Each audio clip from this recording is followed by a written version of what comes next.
type issues, hacking, security, just general high tech.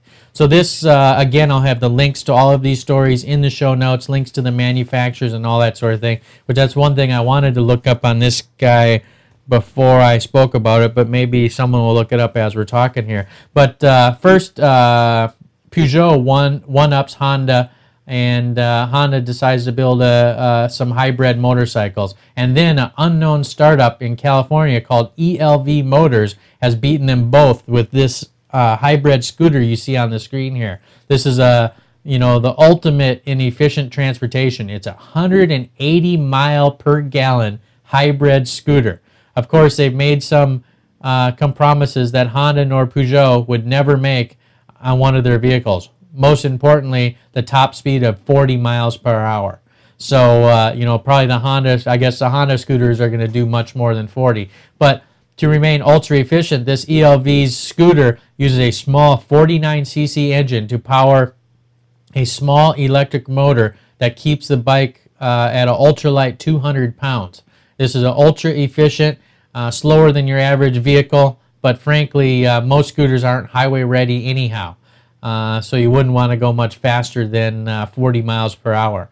One thing that I was interested in is, so it will do 40 miles per hour, 180 miles per gallon, but what is the distance on it? I guess if it's 180 miles per gallon, shoot, if it holds a gallon of gas, you can drive 180 miles an hour, or 180 miles before you'd have to fill it up. So it says it beats the Honda and the Peugeot in two other important ways, being the MSRP, manufacturer suggested retail price, is $28.90, and again, it's available now. So as Honda's just starting to think about building their hybrid scooter and hybrid motorcycles, this unit is available now. It's from a company based out of California called ELV Motors, and I'll have the link to this in the show notes.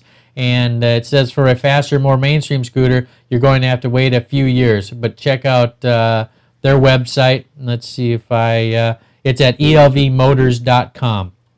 So let's see, copy hyperlink. Let me paste that into chat there. elvmotors.com, 180 miles per gallon. So let's go on to the next new technology story to keep an eye on. And as I said, I like to talk about environmental type issues and alternative fuel. So here's another one. This one impacts is alternative energy and environmental issue. So this is a tubular solar panel, and what the story says is tubular solar panels slash cost and boost efficiency. There are a lot of reasons to think why flat solar panels would be the right way to go. The best way to capture sunlight is being perpendicular to the sun, and it's usually cheaper to make things flat than round. But the folks at Solyndra have discovered that this traditional wisdom might be a bit faulty. First, they say when dealing with the thin film solar panels, cylindrical is just as good as flat. But the first point concerning harvesting the maximum amount of sunlight gets a little confusing. The cylindrical solar panel, it says, think of a fluorescent tube lights, except in reverse, can absorb energy from every direction. And when combined with a white roof, it can take advantage of reflective light off of the roof that traditional solar panels cannot. And it says they can capture up to some 20% more light than a traditional solar panel.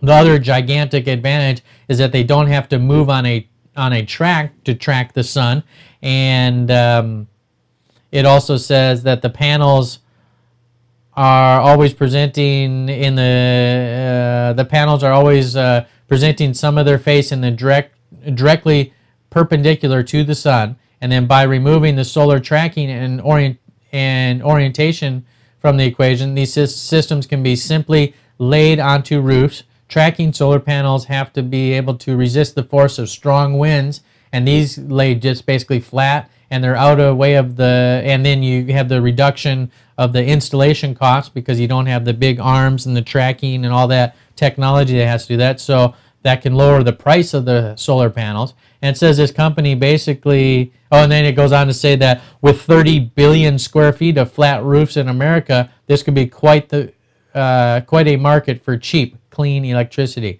Solyndra also just announced that they acquired or they got a $1.2 billion contract or contracts throughout Europe and America, and they can't imagine it going anywhere but up from here. So that's something to think about. Is yeah, I'm sure I have the name of the company is called Solyndra.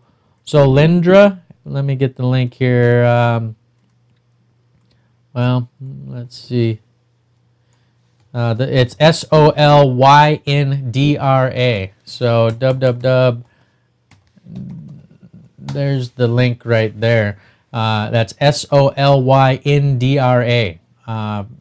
That's they're like round solar tubes with flat solar film all the way around it. And I love the idea about you paint your roof white, and then not only is that solar panel gathering the light and collecting the light from up above or from straight from the sun, but it's getting reflective light back up from the roof. And it only makes sense. And like to see what kind of, one of these round tubes, how many watts are they gathering compared to the flat solar panels, and how will this technology evolve? So let's talk about this. So from cylindrical solar cells to SunTech power to triple U.S. operations. So this is a company that manufactures solar panels in the United States, and they said they're going to triple their U.S. operations in 1 year. It says, get used to seeing plans like this one. Now that the solar investment tax credit has been passed, which the government just passed a federal solar tax credit that's going to be pushed out to every local power company, I think as of December 31st, now across the board, if you buy solar energy and set it up on your house, you're going to be able to get a 30% tax credit back from the government. Where here in Washington State, historically, it's only been a $2,000 tax credit, where in California, right now, I think I heard that it's like a 70% tax credit. So there's all sorts of different laws and rules around the country, and now the federal government has come in and said, I believe it's 30%, and I have a link that has more notes on that into in the show notes. Yeah, and in all these states too, someone says in chat, you can actually sell your energy back to your local utility company or your local municipality. So I'm in Puget Sound Energy. I could actually create my own solar energy, and anything that I don't use, you can roll back to the grid. You can also do that in California. Lots of people are setting up very large solar farms on their houses and that sort of thing, and all the energy that they don't use, they sell back to the grid, and it's used to power the rest of the customers. But at any rate, so this story goes on, and it says every solar company in the world is going to be pushing like mad to help green up America. SunTech Power was the first to announce their plan, saying that they are going to triple their U.S. operations with an aggressive push towards grid-level residential and commercial installations. Helping them along will be EL Solutions, the company behind Google's Solar Plantation, which SunPower just acquired. SunTech is also betting that the United States would become the world's largest market for solar panels, which would easily happen in the next few years. And it says, frankly, with all of that sunny desert in the Southwest, I can't believe we aren't the world's largest market yet. But the government subsidies in Europe have kept the U.S. playing second fiddle. But now with the prices dropping and the nice fat subsidy of our own, we should be catching up pretty quick. And that nice fat subsidy, let's see, do I have a link to that? I have a link in the show notes, and you can link to it from there. So stop by HiWEB-Interactive.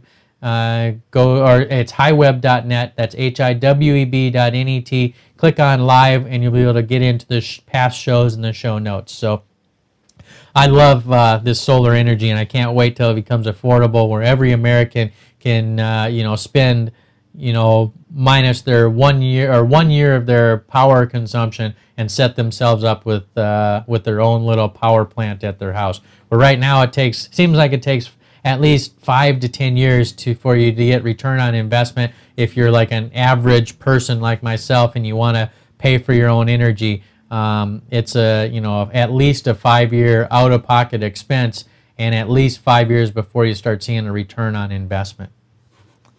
So I love solar and alternative energy, though. So let's move on to the next section of this show. What I like to do here